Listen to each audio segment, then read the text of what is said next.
Browns in Berea for OTAs. A number of guys in town for in-person. There is also a virtual component of it. Not as many guys for the Browns as other teams. Myles Garrett was asked about the Browns' in-person percentage versus the Chiefs, who have almost all of their players in person at OTAs. Not at all.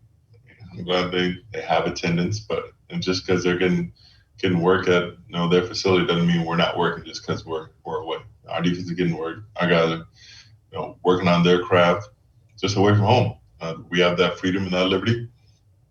And when we get to game one, we'll see who has been gelling better and who's got the upper hand. Let's bring back in Dan Labbe, Browns beat reporter for the Plain Dealer, as well as cleveland.com. And Dan, too much made of that, do you think, in-person versus virtual as far as OTAs go?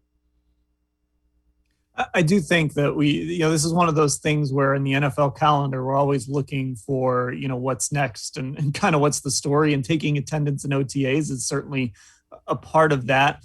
I think there's things you can accomplish in person, and certainly having guys there and working together and being in meeting rooms together. Of course, you can't really even do that right now. Everything on that front is still virtual, but being on the field together, I think it can help.